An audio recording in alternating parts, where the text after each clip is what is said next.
നമ്മുടെ മൈസൂർ യാത്രയിൽ ആദ്യത്തെ ഡെസ്റ്റിനേഷൻ ഇവിടെയാണ്. ഏതാ സ്ഥലം എന്ന് പറയാം? ഗൂഡല്ലൂര്. ഗൂഡല്ലൂർ എത്തിയിരിക്കാണ്. ഇതാ ഭക്ഷണം കഴിക്കാൻ വേണ്ടി നിർത്തിയിരിക്കാണ് കേട്ടോ. നമ്മൾ 3 മണിക്ക് എണീറ്റ് ഭക്ഷണം ഉണ്ടാക്കി, പക്ഷെ പ്ലേറ്റ് വെക്കാൻ മറന്നു പോയതുകൊണ്ട് നമ്മൾ നിന്ന് കഴിക്കാണ്. KSRTC വരണ്ടേ? സൈഡ് കൊടുക്ക്. അടിപൊളി. ഗൂഡല്ലൂർ വന്ന സ്ഥലത്താട്ടോ നമ്മള് നാടുകാണി ചുരം വഴി വന്നു.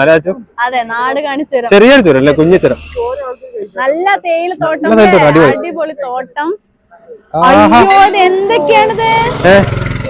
ഇഡലി ഉണ്ട്, എന്താണ് തക്കാളി ചട്നി, പൊടി, ഇതൊക്കെ എന്തൊക്കെയാ ഒന്നും മനസ്സിലായില്ല.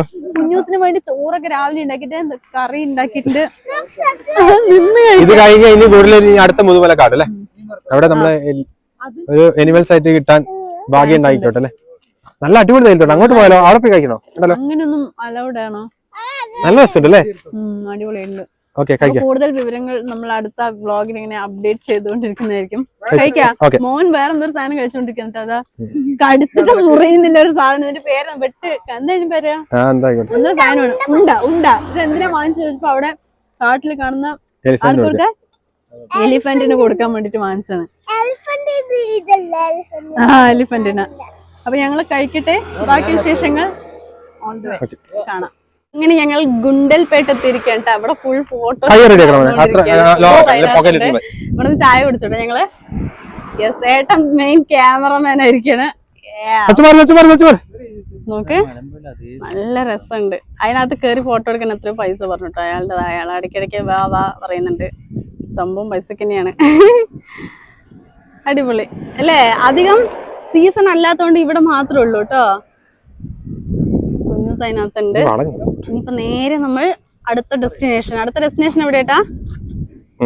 എവിടെയാ അടുത്ത? എവിടെയാ? മൈസൂർ. 60. ഓക്കെ, അവിടെ റൂമൊക്കെ സെറ്റ് ആണ്. അപ്പൊ ബാക്കി സംഭവങ്ങളൊക്കെ അവിടെ പോയിട്ട് കാണിച്ചു തരാം. നമ്മൾ മൈസൂർ സൂയിന്റെയും പാലസിന്റെ അടുത്തുള്ള റൂമാണ് കേട്ടോ എടുത്തിരിക്കുന്നത്. എല്ലാവർക്കും കിടക്കാനുള്ള 6 ബെഡ് ആയിട്ടുള്ള റൂമാണ് എടുത്തിരിക്കുന്നത്. അപ്പോൾ നല്ല ചീപ്പ് റേറ്റിൽ കിട്ടിയിട്ടോ. അപ്പോൾ ഇതിൻ്റെ ഡീറ്റെയിൽസും കാര്യങ്ങളും വേണമെന്നുണ്ടെങ്കിൽ മെസ്സേജ് ചെയ്താൽ മതി, ഞാൻ പറഞ്ഞു തരാം. നിങ്ങൾ വരികയാണെങ്കിൽ. പ്രൊമോഷനൊന്നുമല്ല. പിന്നെ അതാ കുഞ്ഞിന് കുറേ കളർ സംഭവങ്ങളൊക്കെ വാങ്ങിച്ചിട്ടുണ്ട്. അവൻ അതായിരിക്കും ഇനി പണി. ഓക്കെ. അപ്പൊ ഭക്ഷണം കഴിച്ചു തുടങ്ങിയില്ലേ? വീട്ടിൽ നിന്ന് കൊണ്ടുപോകാൻ ചോറൊക്കെ ഉണ്ടല്ലോ ഏട്ടാ. ഇതെന്താ സംഭവം? Chicken pepper. കുഞ്ഞൂസ് അതാ കഴിക്കുന്നുണ്ട്. മോനെ ഇപ്പൊ മാത്രം വെച്ചു കൊടുത്താണ് കേട്ടോ. TV അല്ലെങ്കിൽ നോ TV. ബീഫ് കറി. പിന്നെ എല്ലാവർക്കും രാവിലത്തെ ഇഡലിയാണ് കേട്ടോ. അതുണ്ട്, ചീരയുണ്ട്, എന്തൊരു കറിയുണ്ട്, ചോറുണ്ട്. എല്ലാവരും ഇഡലിയാണോ? ഓക്കെ ഗായ്സ്, അപ്പൊ തുടങ്ങാം. ബാക്കി വിശേഷങ്ങൾ അല്ലേ വരുന്നതായിരിക്കും. ഓക്കെ, അപ്പൊ ഞാനും കഴിക്കട്ടെ ഇവരുടെ കൂടെ. എന്നിട്ട് ബാക്കി നമ്മള് മൈസൂർ സൂവിലേക്ക് പോവാം. പിന്നെ വൃന്ദാവൻ ഗാർഡൻ, പിന്നെ പാലസ്, അങ്ങനെ ബാക്കി വിശേഷങ്ങളൊക്കെ ഞങ്ങൾ കാണിച്ചു തരാം കേട്ടോ. അതായിരിക്കും. ബൈ.